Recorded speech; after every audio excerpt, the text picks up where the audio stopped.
Good morning and welcome to Set Her Days with Shalimar J. I am your host, Shalimar Johnson, and I have with us on today an amazing woman, and her name is Shamika M. Dukes. Hey, girl, Hey, how are you today? I'm doing great. How are you? I'm actually pretty good myself. Thank you for asking, and thank you for joining us, y'all. She's got a story to tell. I have not heard it all, but I'm ready. I am excited. I got little bits and pieces, and I wanted to save it for 2 days so that we can all hear it live and in full effect. So, without further delay, Shamika, you are an author. You are a writer. I want to also call you a poet. You are a survivor of things of life and all of that. And I want to say, and correct me if I'm wrong, the things that you survived are what made you the writer, the author, the poet, the woman that you are today. Is that correct? Absolutely correct. You hit it right on the nose. That's correct. Oh, talk to us then. Tell us the Shamika story. Well, Shamika the writer, how did that start? So I actually started writing at the age of 14, and it started with a poem about my uncle, who had passed away, my dad's brother, Uncle Wesley. And I was one of those teenagers that had a journal or a diary. Not sure if you had one back in the day. I did, with a lot. Right, with the lot. And honestly, that was the beginning of my story. That was the beginning of what now is a book called Dukes Up and Faith for Every Round. When I was writing that book, I had no idea I was writing a book. I was just writing away, just writing my feelings away. I was observing different events in my life, and it started with the passing of my uncle.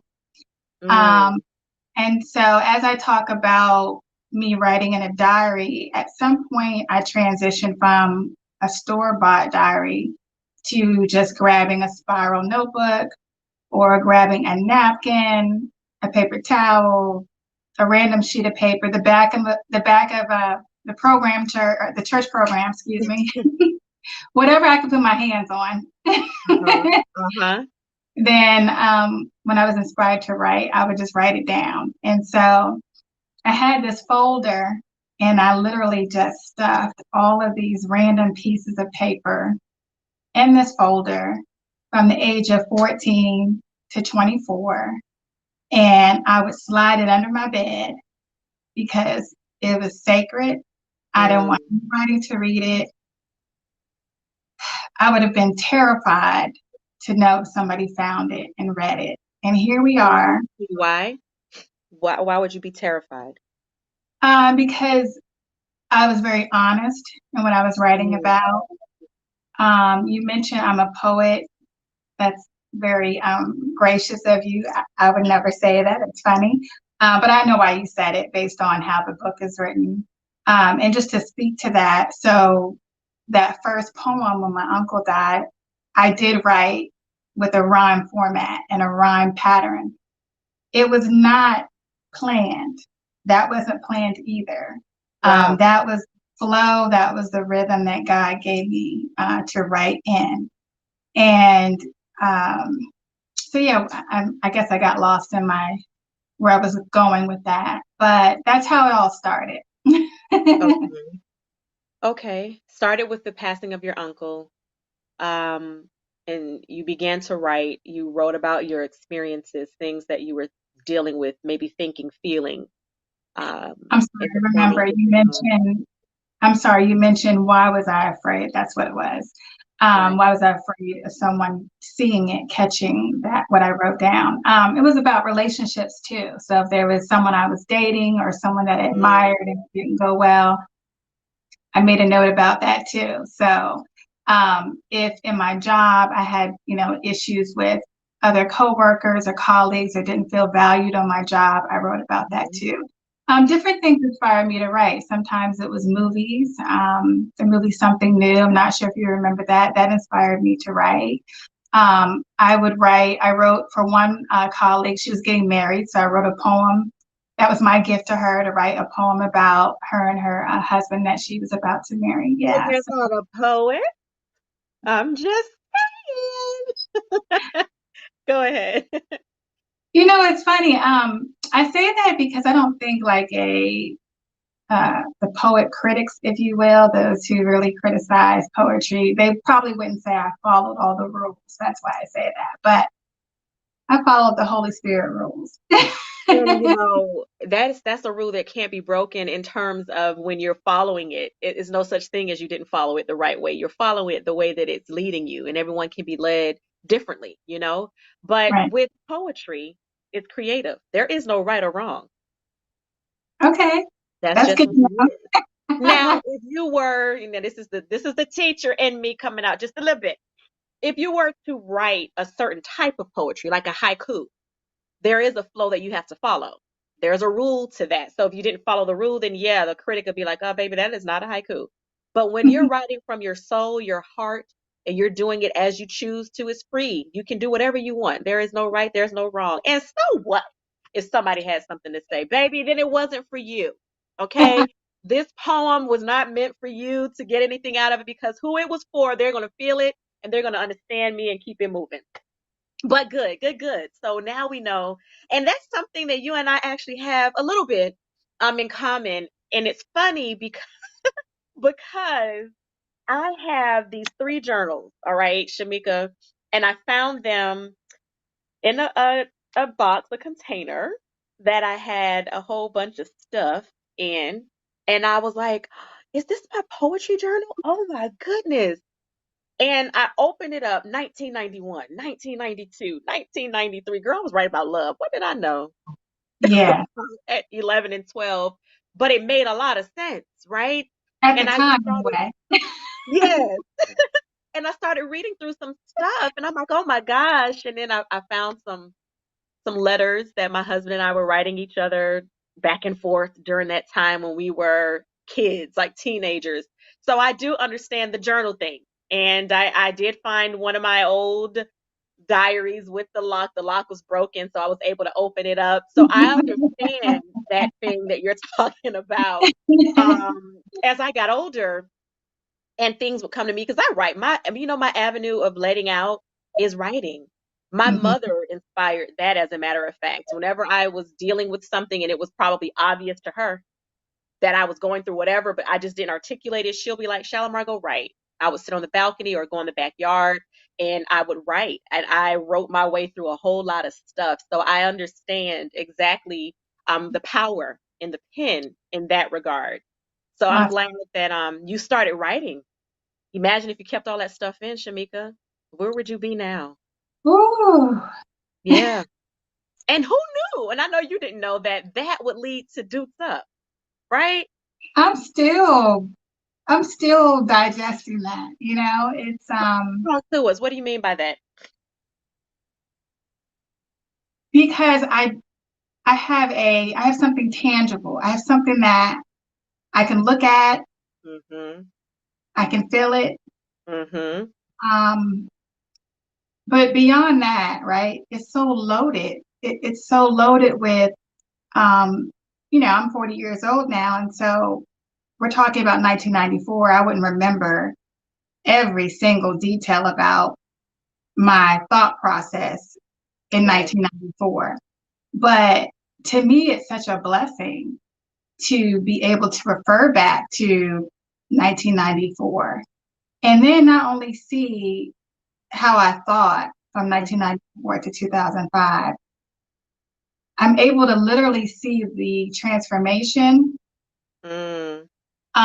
When I first, so I don't know if you know this, but I first published my poems, my collection of poems in Mhm. 2008. And Okay. I published this collection under a different book name. And I just didn't do it the way I should have done the first time. And you live and you learn, right? Right. Well, the first time it literally was just my poems. Because my attitude was, okay, God, you want me to write a book, or you want me to publish all of my private notes, all these pieces of paper, you want me to publish it. I don't want to do it, but Mm-hmm. and you're telling me to do it because you have told me over and over and over again, because he knows I need confirmation repeatedly. He knows that about me. And so when I published it, it was literally just my poems. That was it. Mm-hmm. It was so empty. Um, then years later, and I'll tell you more about that later, how we end up coming to now, the relaunch of this book now.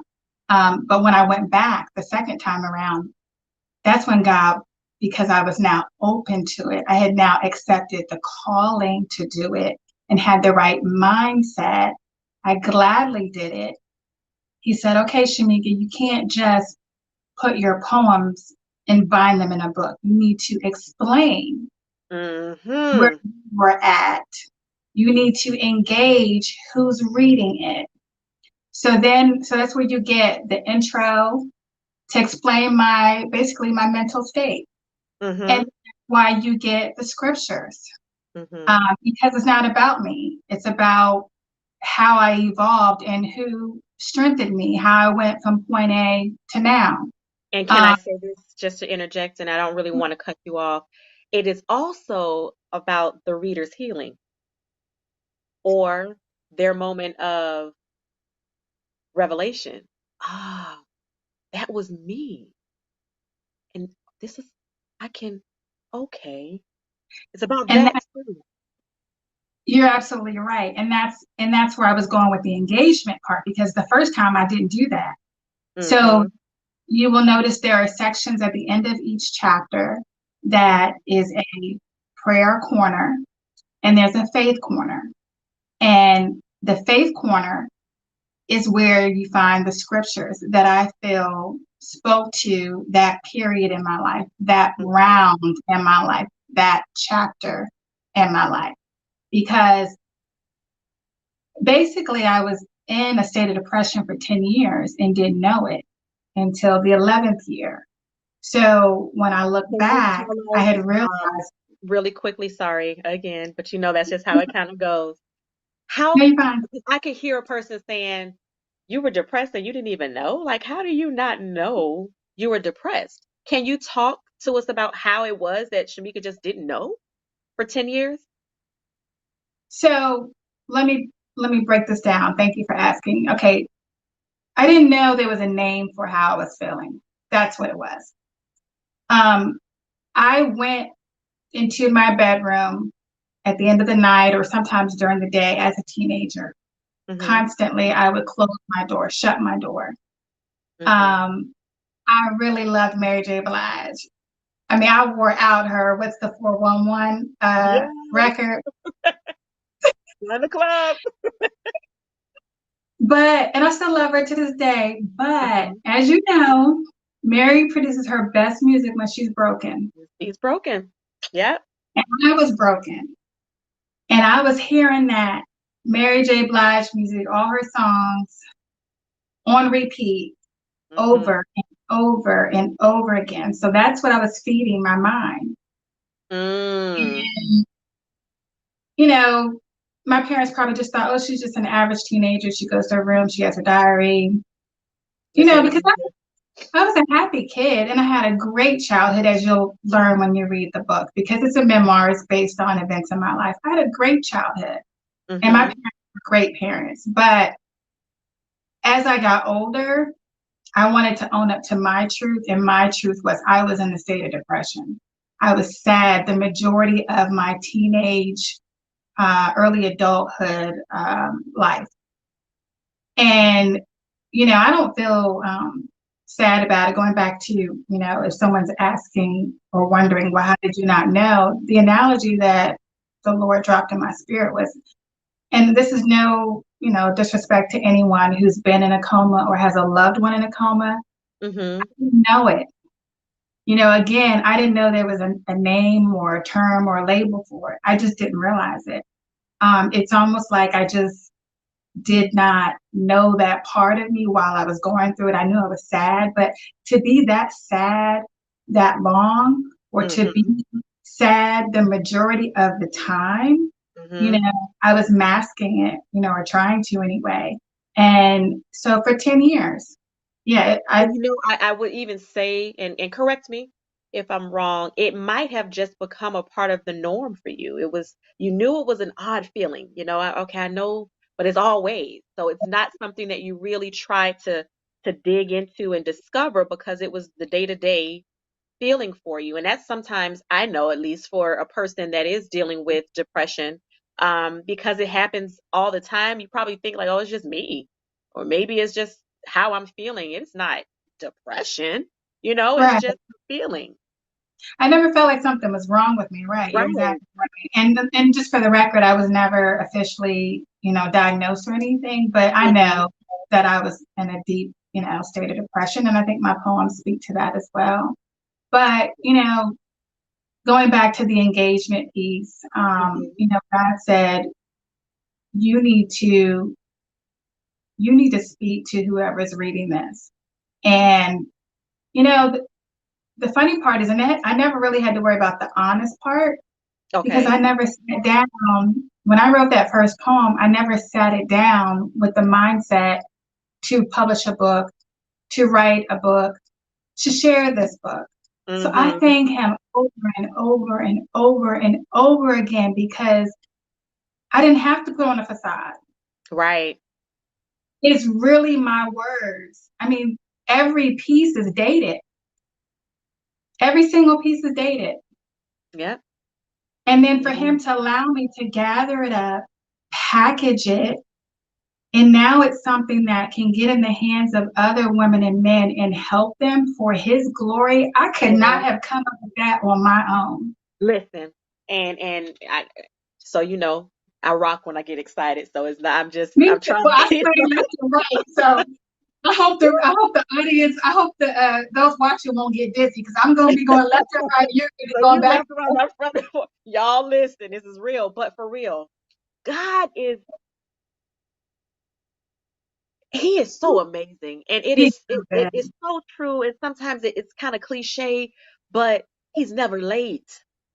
He is always on time, and our timing is not His. And to understand now, all these years later for you, back then He was setting you up for now. Oh my Lord. And not just for you. And you were Mm, going to end up completing a project that will help generations because the book won't go nowhere, Shamika. It's here now. It'll be here next year and the year after and the year beyond then. I can see a mother with this book in hand. I got my little fake book right quick, but I got this book in hand. Baby, look, mommy read this book when I was 40 years old. You're 15 now. I want you to read it. 15 years later, Shamika, that's that book in the hands of another young lady. Read it, baby. Be inspired by it. You like to write? Oh my goodness. Let me let you read this book that I read when I was your age. Here, baby, look at what she did. Read this book. God does things, baby. Listen. All we have to do is just be obedient. Don't worry about why so much and when do it. You just never know. And it can be literally something that you're doing today for 20 years later. Be all right with that.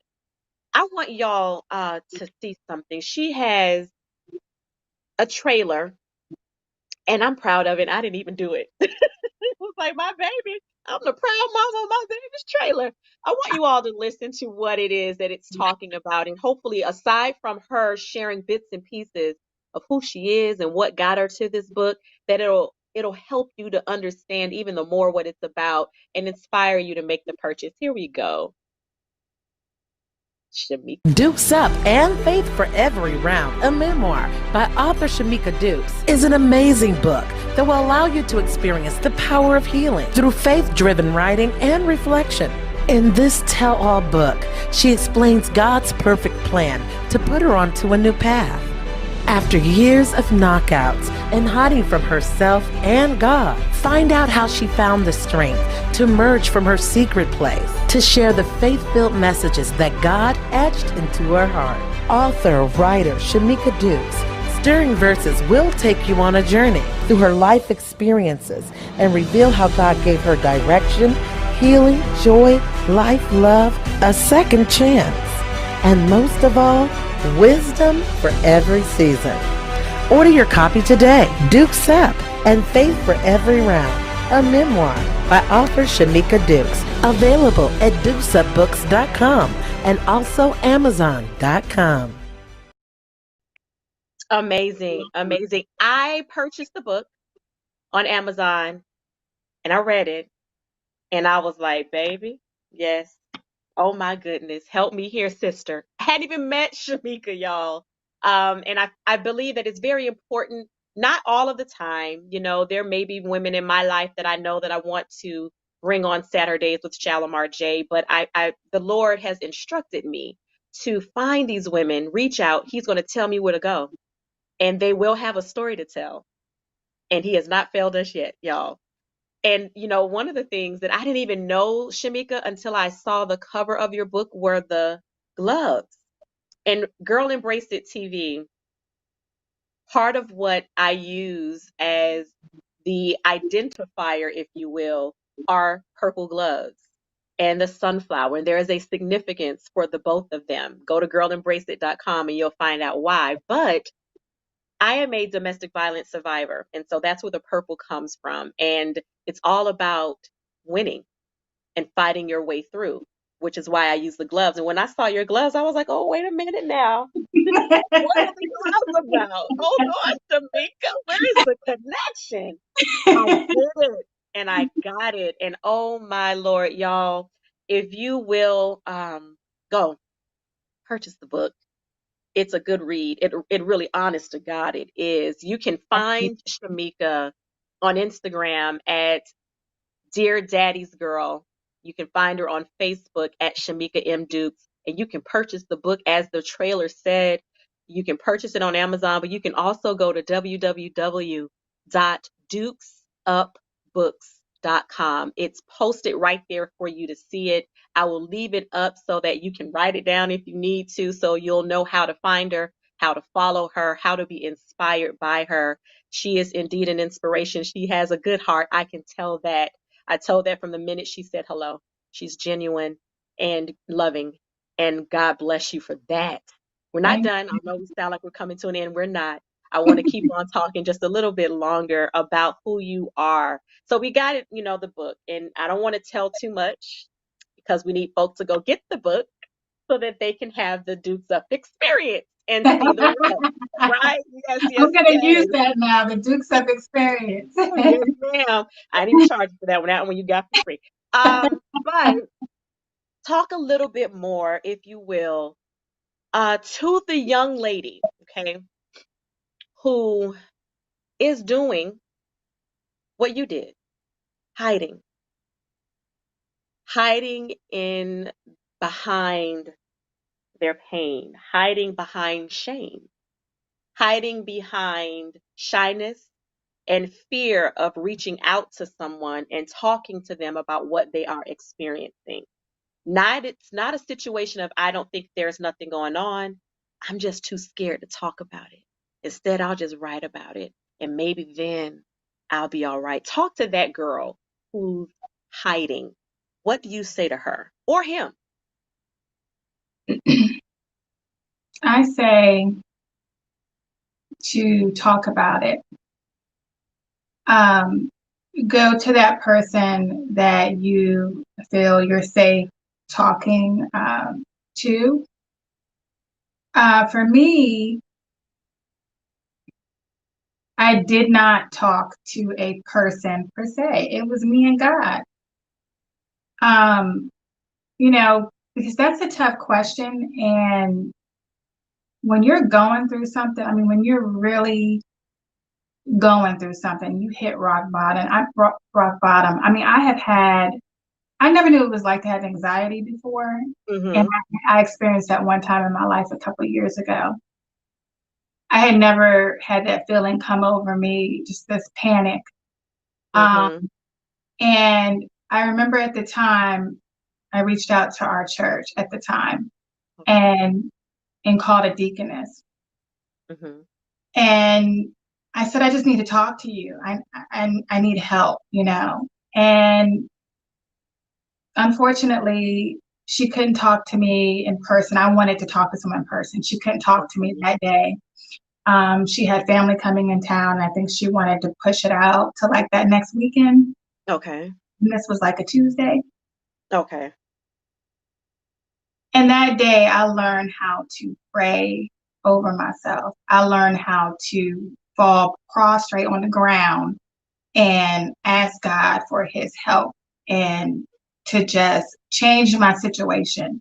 And so while I want to say, yes, talk to someone, you know, physically in the, the real world, but for me, there's nothing I can't take to God and he won't answer, he won't change something, he won't fix it. I learned the hard way that people will let you down sometimes because we're human. Right. I mean, I've let myself down sometimes. And I would also say to that person, um, don't delay. That's good. The longer you hide, the longer we hide, you are delaying your purpose. You're Mm-hmm. delaying something so much bigger than yourself. Yep. I had no idea. I mean, I can tell you so many stories of where I have stumbled across something. Mm-hmm. No, I didn't stumble across it. That was divine, a divine assignment. It was a divine position, but I Mm-hmm. didn't know all the details about it. And that's okay. I don't need to. And that's why I learned to be just open minded. I learned to be still Mm-hmm. so I can listen for what he has to say and so I can listen for that direction because he's not going to steer me wrong. You mentioned the gloves. I mean, that was, in my opinion, that was how God connected us. God knows Wonderful. everything about all of us, and he knows those little details. He knows what to do, what to say to get our attention. And that's what I love about God. When I write, I love writing because I am able to capture the presence of God. I'm able to capture the power of God. And that's why I keep writing. It's for me, it's like Mhm. being a photographer, but I'm able to actually take a snapshot of what he's doing and make it applicable to today. Because I That's think sometimes when we read the Bible, we feel like, this doesn't apply to today. It does. It really does. it does. Um, if I can share with you, Yeah. um, in case someone's wondering, well, how did I get to the point to stop hiding and be afraid? I can't give myself credit. It was all God. Because what Right. happened was December is a special time of the year. Mm-hmm. December, Christmas 2005, I shared a piece from my journal, from my diary, from everything I have been writing. And Mm-hmm. um, I wrote a poem for the girls I was working with. I worked in like a call center and I wrote a poem for about 10 other females and gave it to them for Christmas. Mm-hmm. I just wanted to do something nice for Christmas that was creative. It was something that I personally wrote. One of them came back and she said, Shamika, you wrote a really nice poem. It was just so creative, really touched my heart. Mm-hmm. Um, how many other pieces do you have? And I was just like a deer in the headlights. I was just so confused because no one had asked me about my writing because I never shared Mm-hmm. it with anybody really for the most part that I wrote. So when she asked me, I was not prepared to answer her question. I really did not know. I just knew I had this folder under my bed with all these random pieces of paper. Right. So I had to think about it. And I told her, I don't know, 30, 45 pieces. And what she told me, I'll never forget. And I'm telling the story like it happened yesterday. And this was 2005. She told me, Shamika, you have a book. Wow. And I said, I have a what? And as they say, the rest is history. So I say that to say, don't delay. And Thank you, Holy Spirit. Do talk to someone, even if you can't build the strength to tell them, okay, I think I'm sad all the time, or I think I'm depressed, or Mm-hmm. someone treats me a certain way and I don't like it, and I just need to know if it's just me or am I making this up? Just share what you can. Mm-hmm. Open your mouth and share what you can, because you never know. You never know what the other person has to say. You never know how God will speak through or use somebody Mm-hmm. else to move you to a different place, because we don't know. You don't know where you're going. We don't know No, where you're going. we don't. We don't. And that's a good spot to stop at, honestly, right there with words of advice. And words of advice that obviously work because you lived it. And I've, even in my life, I've had opportunities, I want to call it, to cry out to God when no one else was available. So you're right, it works. You just got to do it and try it. So I thank you so much, Shamika, for sharing your story. I thank you for writing the book. I thank you for being in the place that you were, and it might sound a little odd, being in the place that you were as a young girl so that you can have what you got today. I'm grateful for you for that. And so today I honor you, Shamika M. Duke, as a foundational woman because you are. Foundation was laid. It was laid years ago as a young girl. You were laying it thereafter. You created the book. You laid it then. You laid foundation today. You gave us some words of wisdom. You gave some words of encouragement. You gave words of advice that are applicable no matter what the gender. Anybody can use that. So I thank you for that. And so today I honor you as, again, a foundational woman. Continue to do what you are doing for the kingdom. Don't ever stop and don't ever give up. Guys, as I said earlier, if you want to reach Shamika M. Dukes, you want to follow her, you want to find out more about her, you can. You can go to www.dukesupbooks.com. You can find her on Instagram at Dear Daddy's Girl and on Facebook at Shamika M. Dukes. It's posted right there, and it's Shamika with an I. Shimeka. Thank you so much for tuning in to SatHERday's with Shalimar J. I will see you next Saturday at 9 a.m. Eastern Standard Time. Have a great one. Bye, guys.